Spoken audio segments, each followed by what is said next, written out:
Bueno. Aquí de nuevo en esta tu cita con la historia. Los mismos tertulianos de siempre por acá. Tengo ya a mi colaborador habitual, el señor Elier Rodríguez. Saludos, Ale.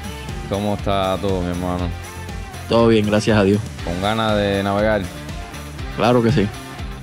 Vamos para allá. Chico, tú sabes que yo siempre te traigo un pequeñito consejito literario, más bien lingüístico que literario aquí. He leído bastante poco para lo que quisiera, pero hoy no, hoy voy a hacer algo diferente. Tengo música triste y todo. Escucha. Hoy quiero pedir perdón.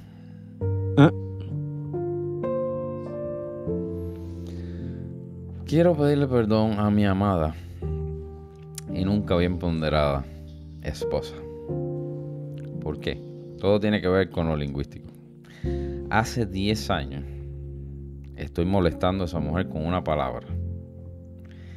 Y cuando logro que la cambie, me doy cuenta que el que estaba mal era yo. Fíjate, estudiando para, tú sabes, viendo a ver qué palabra o qué palabras buscaba que se digan mal así frecuentemente. La palabra es planear. Casi siempre decimos, nos ponemos de acuerdo y planeamos el evento. Y a mí me sonaba siempre a un grupo de personas que se ponen de acuerdo y empiezan... ¿Te imaginas, no? ¿A qué suena eso? Planeando. ¿A qué suena eso? Bueno, yo siempre le decía, cariño, los aviones planean, las personas planifican. Y lo logré. Después de 10 años. Ya más nunca he dicho un planear. Y revisando la bibliografía, documentándome, porque no me gusta, tú sabes, a mí me sonaba mal, pero no quiero decir una cosa que no... Perdón, cariño. Igual, bueno. Se oye mal. Igual, planear, ya te digo, me parece que eso... Imagínate un grupo de adultos.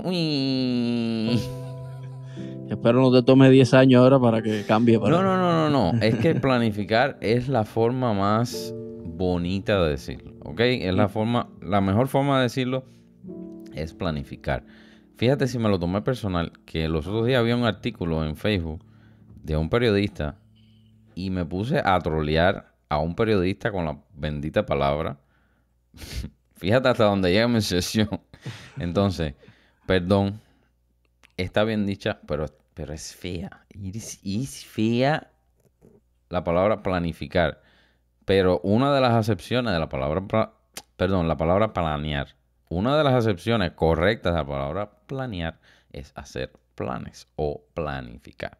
Ahora, la mejor, la más bonita, la más gustosa, la más reluciente para... con fines de hablar correctamente y hablar más bonito es planificar. Vamos a planificar, no a planear. Pero bueno. El español es tan amplio que siempre se ocurre por ahí. Hay tantos términos, pero hay algunos que están como en el borde ahí, en las antípodas de lo que ya suena raro y feo. Entonces, a mí nunca me gustó la palabra planear para planificar. Pero bueno, ahí lo tiene. Nunca tarde si la dicha es buena. Me equivoqué. Y rectificar es de sabio. Cuando tienes razón, cariño. Esto le va a encantar. Sí.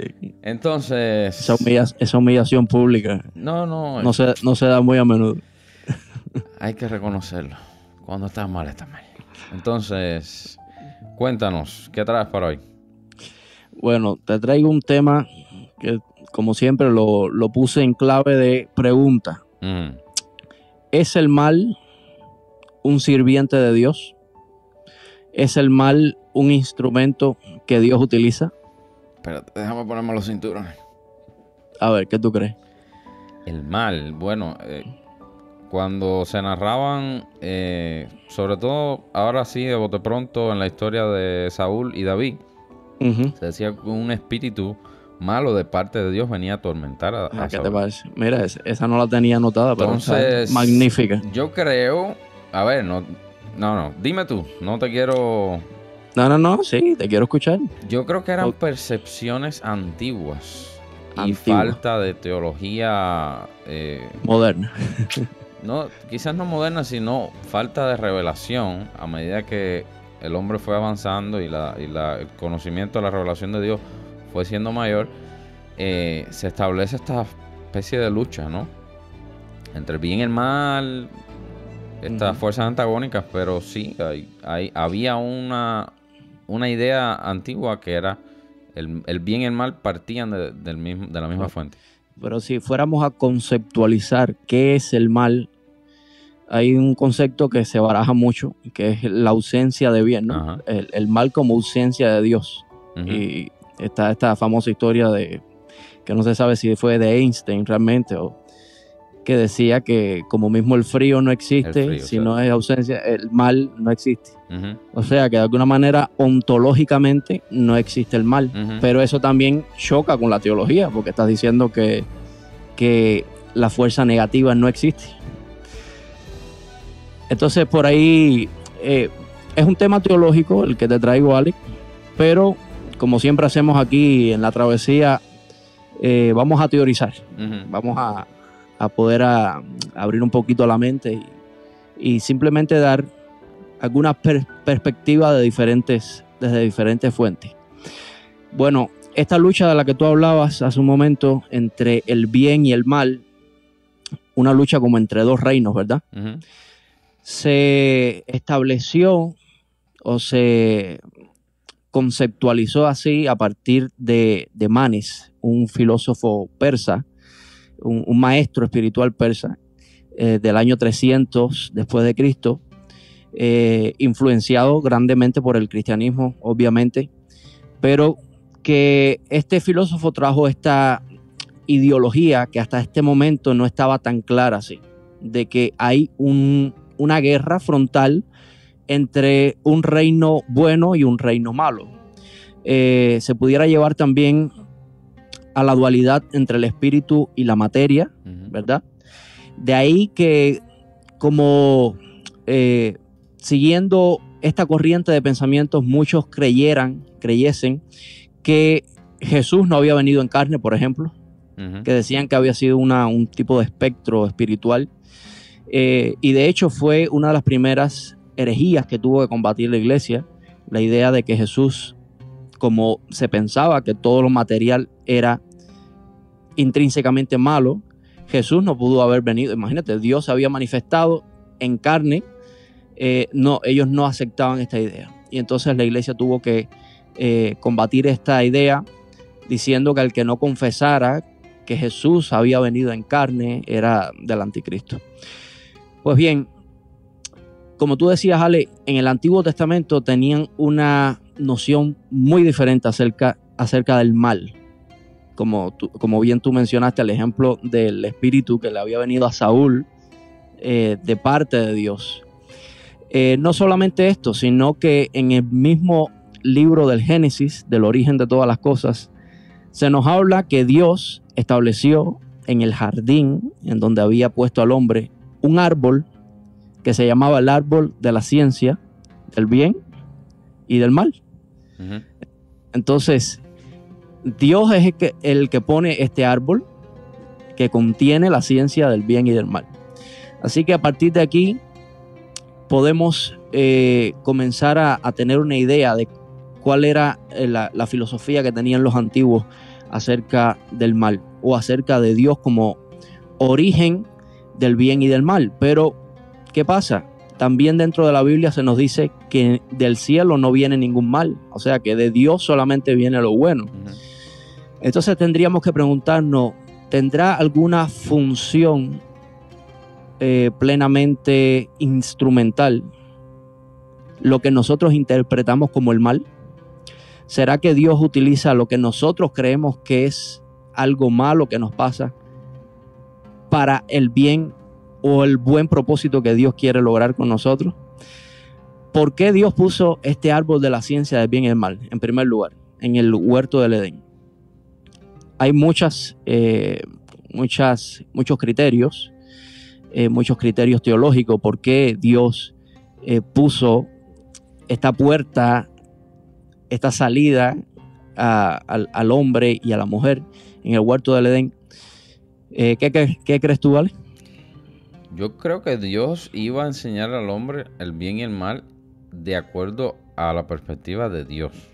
Yo no creo que Dios iba a dejar al hombre en cuerito así, inocente. Ahora el hombre se adelantó y ahí están las consecuencias. Pero yo creo que Dios, con los conceptos correctos, iba a enseñarle al hombre el bien correcto y el mal correcto. Porque era ciencia. Cuando tú hablas de ciencia, no creo que Dios iba a dejar al hombre comiendo fruta. Yo creo que iba a haber allí una impartición de Dios al hombre del bien correcto y del mal correcto. Ahora te vas por tu cuenta, entonces tienes conceptos equivocados. Por eso a lo bueno lo llamamos malo y a lo malo bueno. De hecho, en el mismo libro de Génesis, Dios dice: ahora el hombre es como uno de nosotros, sabiendo el bien y el mal. Yo creo que el hecho de que Dios haya puesto esta opción, este árbol de la ciencia del bien y el mal, fue para darnos el bien inefable de la libertad. La libertad es un bien supremo. Claro. Porque si el hombre simplemente no tuviera la opción de escoger entre hacer la voluntad de Dios y no hacer la voluntad de Dios, el hombre hubiera sido una especie de robot sin voluntad, sin posibilidad de no hacer la voluntad de Dios. Entonces, cuando Dios pone este árbol de la ciencia del bien y el mal, automáticamente está dotando al hombre del bien sagrado de la libertad. Y es, creo, la primera vez en la que podemos ver en las Escrituras cómo el mal es utilizado con un buen propósito o con un buen fin. El segundo ejemplo que te traigo es el ejemplo de Job, ¿verdad? Dice que se presentaron los hijos de Dios en una reunión en el cielo y entre ellos estaba Satanás. O sea, que hacía Satanás entre los hijos de Dios. No solamente eso, sino que dice que Dios comienza a tener un diálogo con Satanás y le pregunta de dónde viene Satanás, de rodear la tierra y andar por ahí. Y Dios hace una cosa interesantísima, que tal vez en ningún otro momento de la Biblia sucede, y es que Dios le pone a Job delante a Satanás. O sea, de alguna manera Dios tienta a Satanás. Le dice Dios a Satanás: ¿no has considerado tú a mi siervo Job, que ninguno hay como él? Y entonces Satanás cae y le dice: sí, pero eso es porque tú lo has rodeado de favores, pero quítale lo que tiene y ya verás cómo te niega. Y ahí comienza la travesía de Job. Ahí comienza la odisea de Job, en el que Job en un mismo día pierde su salud, pierde su familia y pierde su economía. Los tres pilares de la estabilidad psíquica de todo hombre. En un solo día, Job lo pierde todo. Sin embargo, al final del libro de Job, vemos cuál era el buen propósito de Dios. Número 1, aumentar la revelación de Dios en Job. Porque Job al final de su prueba dice: de oídas te había oído, mas ahora mis ojos te ven. Y número 2, aumentar todo lo demás. Aumentó su riqueza, aumentó su fama, aumentó su seguridad, aumentó muchos años de vida sobre Job. Y es también otro ejemplo bíblico de cómo Dios utiliza lo que aparentemente interpretamos nosotros desde nuestra perspectiva humana y limitada como algo malo, con un fin sagrado. De hecho, el argumento que Dios utiliza cuando Dios finalmente confronta a Job en su queja, Job estaba ahí hundido en la depresión, y Dios le dice: ¿dónde estabas tú cuando yo formaba los fundamentos de la tierra? O sea, el argumento básicamente de Dios es: tu rango visual es tan pequeño que tú interpretas como que todo esto que te ha ocurrido es una desgracia, porque no puedes simplemente con tu mente humana limitada ver todo el plan bendito que yo tenía para ti. O sea, Dios, que es el que lo ve todo, Dios, que es el que lo conoce todo, tenía un plan bueno. Y por eso es que creo yo que Dios utiliza muchas veces en nuestras vidas lo que nosotros humanamente interpretamos como algo malo que nos sucede una y otra vez. De hecho, Hebreos 11, por ejemplo, como llamamos el Salón de la Fama de los Héroes de la Fe, le llamamos. Cuando comienza a hacer la descripción de lo que pasaron los héroes de la fe, aserrados, en cárceles, en cavernas, de aquí para allá, dice, pero de los cuales el mundo no era digno. No era digno, ajá. Pero lo que se enumera era una serie de cosas malas. El mismo apóstol Pablo, cuando va a presentar sus credenciales de apóstol, ¿qué es lo que dice? Náufragos, en persecuciones, apedreados. Entonces decimos, pero bueno, ¿cómo puede ser que cuando Dios quiere premiar a un ser humano que ha andado en su voluntad, le envía toda esta serie de males? María, bienaventurada, pero la que pasó María con el estigma de Jesús. Qué gran bienaventuranza. Jesús, el Salvador de la humanidad, sufrió la cruz.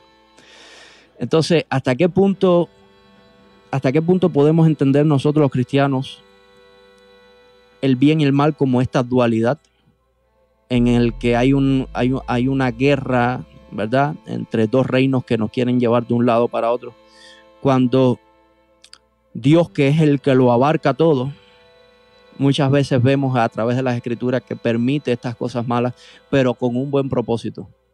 Dice la Biblia, para los que aman a Dios, todas las cosas ayudan a bien. Y el tercer y último ejemplo que te traía Ale es el ejemplo del rico y Lázaro. Dice que había un hombre rico que tenía una vida cómoda, una vida fácil, una vida amplia, hacía banquete todos los días, pero nos dice la Escritura que el rico murió. Y cuando el alma del rico despierta a la eternidad, se encuentra en una gran angustia. Allí puede vislumbrar que del otro lado de una cima está Abraham y está el mendigo Lázaro, que estaba a sus puertas, un hombre que había sido maltratado por la vida, un hombre que era mendigo, que tenía llagas en sus pies, que los perros lamían las llagas de sus pies. Sin embargo, cuando este Lázaro murió, su alma apareció en el seno de Abraham, en el paraíso. Y el rico lo reconoce al padre Abraham y le dice, Padre Abraham, manda a Lázaro acá para que moje con la punta de sus dedos mi lengua. Y Abraham le dice, hijo, recuerda que tú en vida tuviste tus bienes y Lázaro tuvo sus males. Pero ahora él es consolado aquí y tú eres atormentado allá. Hay una idea en el judaísmo que se llama la ley del ritmo. La ley del ritmo dice que después de la noche viene el día, ¿verdad? Que después del verano viene el invierno y después del invierno el verano. También pudiéramos llamarlo ley de la retribución. Y esta ley básicamente lo que nos dice es que cuando Dios quiere aumentar que un hijo suyo tenga un gran galardón en el reino de los cielos, le envía pruebas, le envía dificultades, le envía cosas malas. Pero que cuando Dios quiere mantener a alguien lejos de su reino, lejos de su recompensa, lejos de su galardón, le envía una vida cómoda, fácil y amplia. Decía Jesús, ancho es el camino que lleva a la perdición, pero angosto es el camino que lleva a la vida eterna. Termino con la frase de a los que aman a Dios, todas las cosas ayudan a bien. Te están pasando. Ayudan, es un proceso. Ayudan a bien, sí, por supuesto. ¿Has oído acerca de la utopía de la ausencia del mal? Imagínate que despiertas un día y en el mundo se acabaron los males. No existe ningún mal. ¿Qué harías? Te despiertas por la mañana, abres los ojos y no tienes necesidad absolutamente de nada. ¿Qué harías en ese momento? ¿Irías a desayunar? Te llamo para grabar un podcast. Pues ya no tengo que ir a trabajar. No tienes que ir a trabajar, no tienes que levantarte a desayunar, no tienes que asearte. No tendrías que hacer ningún podcast porque no tendrías que transmitir ninguna verdad. Porque también aburridísimo. No habría necesidad de conocimiento. ¿Qué harías entonces? Morirme de aburrimiento. Exacto, morir. Si en el mundo hubiese ausencia del mal y todo sería un estado completamente de plenitud, sería lo mismo que estar muerto. Te quedarías acostado en tu cama, sin moverte, sin hacer absolutamente nada, porque la vida es intrínsecamente necesidad. Es una consecución de necesidades, una tras otra, y eso es la vida. Y precisamente porque es así, es que hay una dirección en la que estamos, que es esta vida que transitamos. Así que, ¿es el mal un instrumento de Dios? Ahí lo dejo.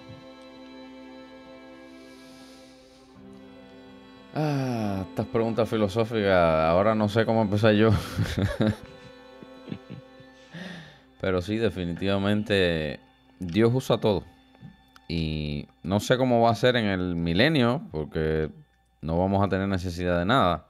Pero bueno, ya, yo creo que Dios hizo el cosmos para ese momento, para cuando podamos salir de aquí. Supongo que habrá una cantidad de ciencia fenomenal. Pero sí, ese estado de plenitud absoluta no nos cabe en la cabeza. Yo creo que es eso, que no nos cabe en la cabeza. No podemos en esta realidad finita. Claro. Me encanta la ilustración de en un mundo tridimensional, si un objeto, es decir, en un mundo bidimensional, si un objeto tridimensional lo cruza, imagínate que en un mundo bidimensional, una esfera seguiría siendo. Lo primero que se ve es un punto. Luego ese punto se va haciendo más grande, más grande, más grande, más grande, más grande. Llega a un punto máximo y luego se va recogiendo, se va recogiendo, se va recogiendo. Y lo que ven son círculos concéntricos. No saben que es una esfera, porque es un mundo bidimensional. Ahí no hay... Seguiría siendo bidimensional. Seguiría. Se traduciría así. Un punto, después un círculo. El círculo se va abriendo y cuando llega a una máxima plenitud, se va cerrando y se desaparece. Y así a veces vemos las cosas de una perspectiva tan... Claro. Que no nos es dado ahora entender esas cosas. Claro. Hay otra lógica también que es la lógica de que Dios es lo inabarcable.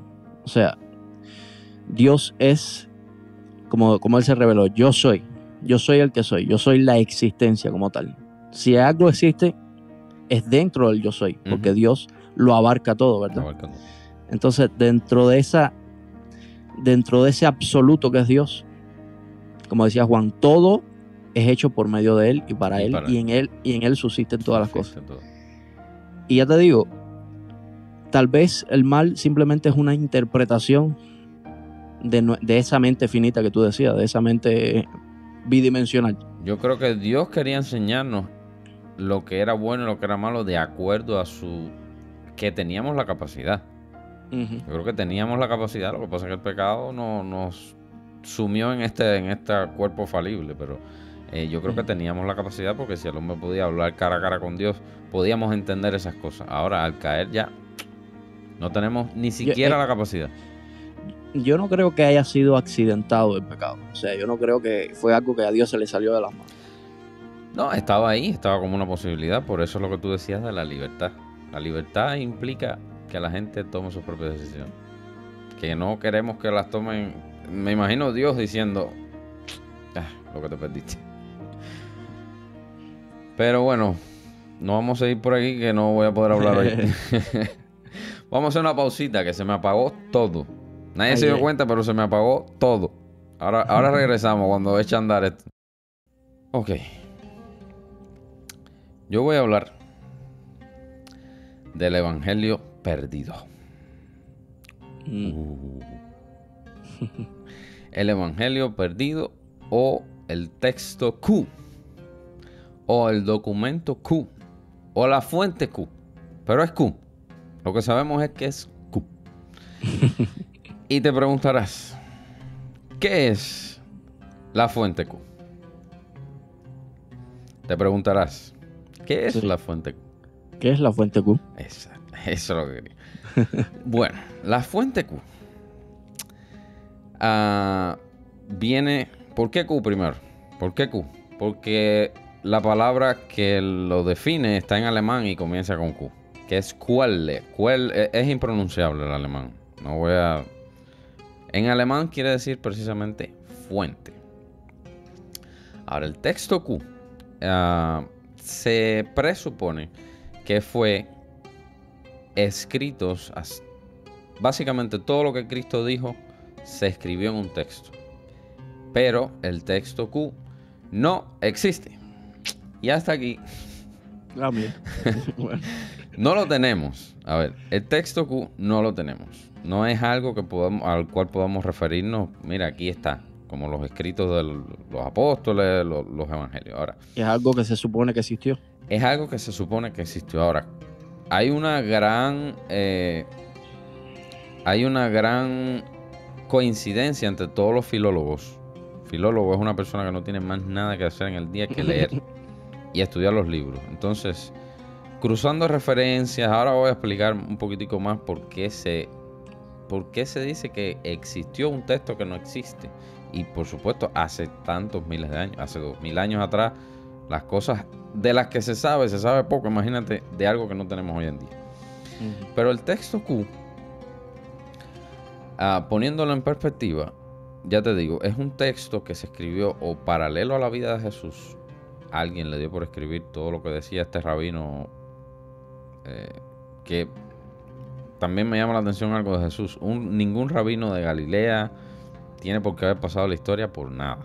Porque tú sabes cuántos rabinos habían en esa zona que no se sabe nada de ellos. Pero bien, alguien decidió, supongo que guiado por el Espíritu Santo, escribir sobre todo lo que Cristo dijo. Lo que Cristo dijo. Y junto con el Evangelio de Marcos, que fue el primero que se escribió. Marcos se escribió 25 años después de la muerte del Señor. Luego 5 años después Mateo. Luego 5 años después Lucas. Y Juan se escribió por allá por el 80, creo, después de Cristo. Una cosa así. Entonces, pero vamos a concentrarnos en los 3 evangelios sinópticos. ¿Por qué sinópticos? Porque hacen una sinopsis. Y son muy similares. Ahora, ¿por qué son muy similares? Si no conociéramos el texto Q, dijéramos, Marcos escribió primero. Marcos, que ya aquí en episodios anteriores vimos que posiblemente era hijo de Pedro. Posiblemente. Pedro definitivamente lo llama hijo espiritual, pero quizás era hijo carnal, no sabemos. Pero Marcos escribió su evangelio 5 años después. Vamos a ver lo que dice Lucas, que es el Lucas 1. Así abre Lucas. Puesto que ya muchos han tratado de poner en orden la historia de las cosas que entre nosotros han sido ciertísimas. Quiere decir, ya muchos, supuestamente cuando Lucas escribió, a ver, estamos hablando de hace 2000 años atrás, entre Mateo y Lucas, 5 años, eso está dentro del margen de error. Muchísimo es el margen de error cuando se habla de fechas de hace 2000 años. Entonces, posiblemente hayan sido contemporáneos, se hayan escrito al mismo tiempo, básicamente hablando de 2000 años atrás. Entonces, ¿sabes? No es que Mateo escribió su evangelio y lo subió a las redes sociales, le salió ping a Lucas, oye, escribí mi evangelio. Condiciones, vaya, extremadamente malas para la diseminación de información. Todo era de boca a boca. Y más lo caro y lo difícil que era conseguir papiro en aquellos tiempos. Pero bueno, Mateo y Lucas, estos dos son los que nos demuestran el texto Q. Ya vimos que Lucas abre diciendo, puesto que ya muchos han tratado de poner en orden la historia de las cosas que entre nosotros ha sido ciertísima, tal como nos lo enseñaron los que desde el principio lo vieron con sus ojos y fueron ministros de la palabra. Me ha parecido también a mí, después de haber investigado con diligencia todas las cosas desde su origen, escribírtelas por orden. Esto es a Teófilo. Ok. Entonces aquí tenemos un trabajo de investigación de Lucas. Él lo está admitiendo. Y sin el texto Q, dijéramos que tomó de Marcos. Esto se sabe. De hecho, tengo por aquí una gráfica. Marcos y Mateo comparten un 18% de su libro. Es decir, se puede decir, bueno, esta parte, los filólogos, esta gente que no hace más nada que leer, esta parte vino de Mateo.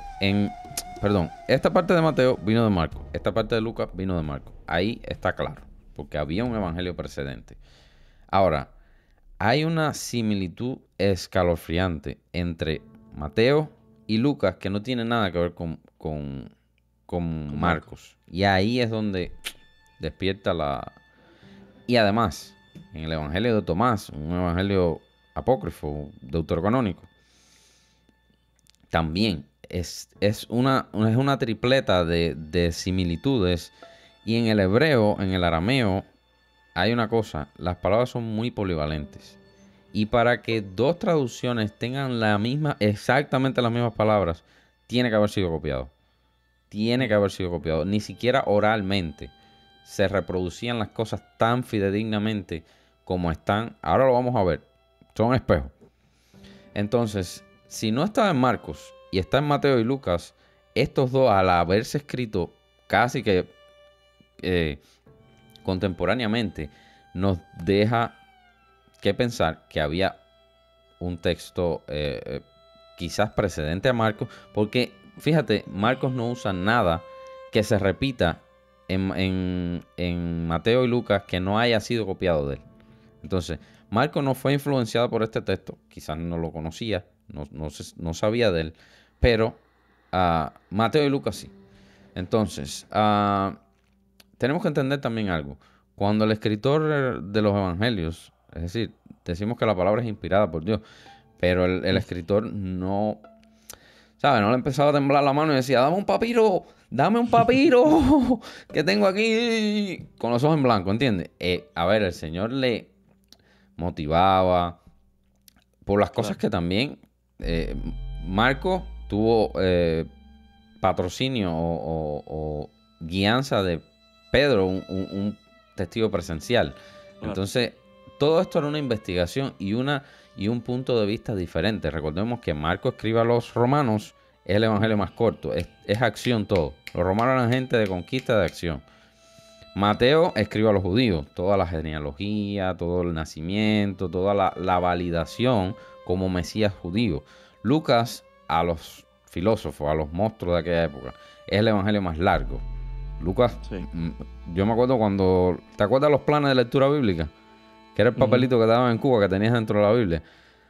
Lucas tenía unos capítulos de 50 y pico versículos. A mí me encanta Lucas.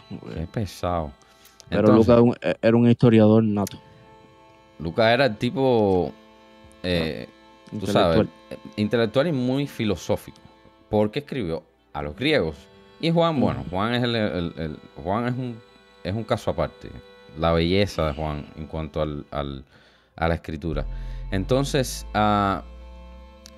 ellos tenían que basarse en algo. No era una inspiración directa, Wi-Fi, tú sabes. Claro. Como quizás nos imaginamos. Inspirada por Dios, sí, pero había su enfoque. Es un partido narrado, el mismo partido narrado por 4 personas. Claro. Cada cual ve las cosas de su manera, y como muchos no fueron testigos presenciales, tenían que acudir a gente que sí estuvo ahí. Obviamente, por ejemplo, el nacimiento de Jesús, todas esas cosas, tuvieron que consultarlo con María, que sería la que tenía toda esa información. Exactamente. Y bueno, quizás Santiago también.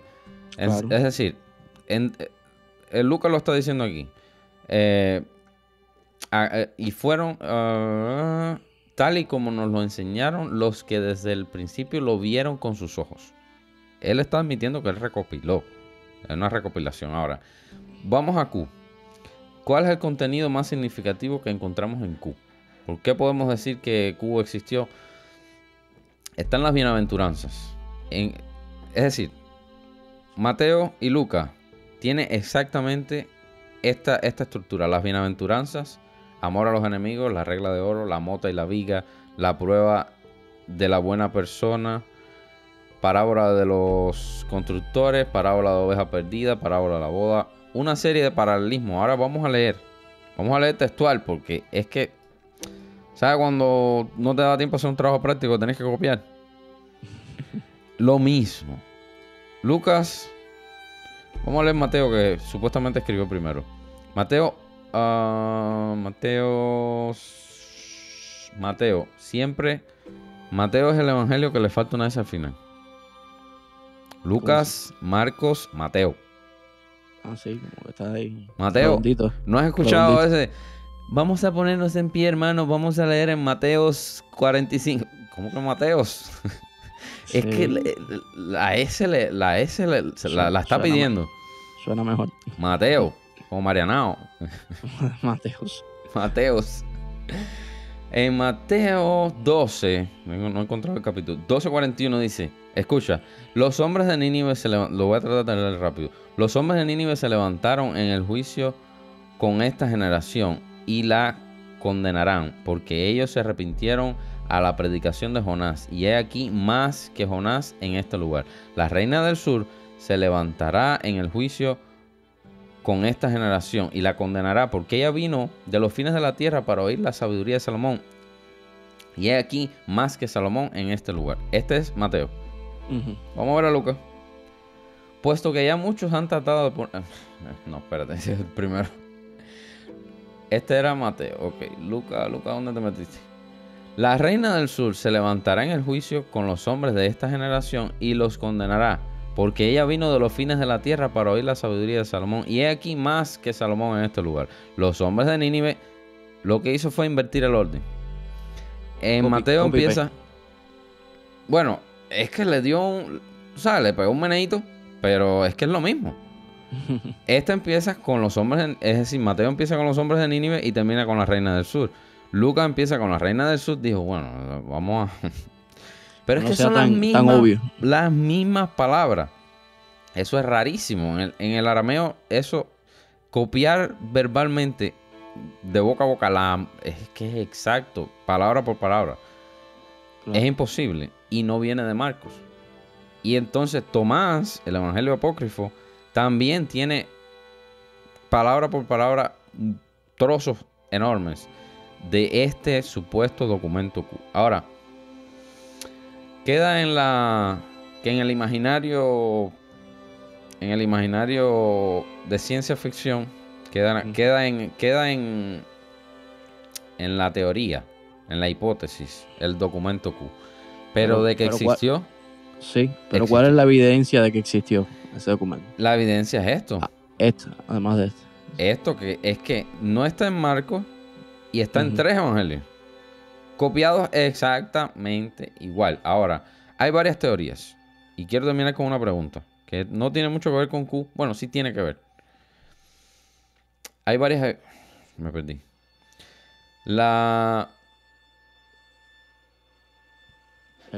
El hilo de pastor que aparezca. Por favor.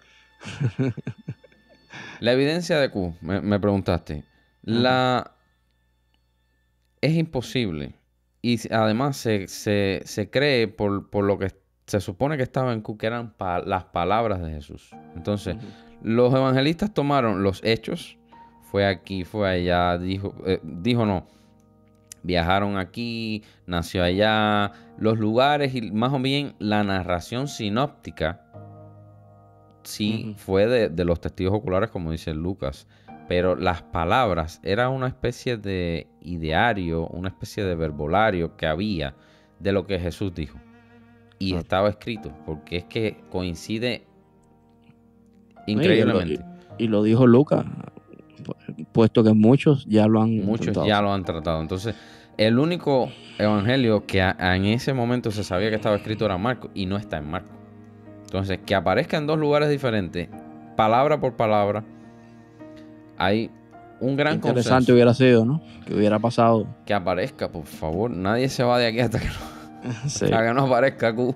Si no era un documento Q, tal vez eran una serie de documentos, pero... Quizás eran partes de... ¿Sabes? El papiro se dividía como hoy desde este presentismo no nos podemos ni imaginar cómo se dividían los textos. Entonces, voy a la pregunta que si Q existió o no existió.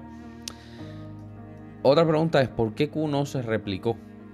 ¿Por qué Q no siguió su propia línea y no se copió Q? Por una simple razón, porque ya Q estaba fusilado. Ya tenía en Mateo, en Lucas y en Tomás. Que Tomás no lo tenemos nosotros, pero es un libro histórico también. No es canon, pero está ahí. Entonces, como ya Q estaba fusiladísimo y ya estaba copiado, que ahora vamos a ver la importancia de copiar, por eso Q no tuvo, y quizás se perdió, tantas guerras, tantos conflictos, Claro. venían y te quemaban la casa. Entonces, ahora, una pregunta, no sé si te lo has preguntado, ¿por qué el Señor Jesús no escribió nada? Eso mismo me estaba preguntando. El verbo de Dios no era el letrado, por favor, era maestro de la ley. ¿Por qué Jesús, Claro, de su puño y letra, no escribió nada? Había una ley no escrita, una ley que se llamaba ley consuetudinaria. La ley consuetudinaria planteaba que los maestros de la ley no podían escribir nada que fuera de ley, porque le daba la importancia de ley.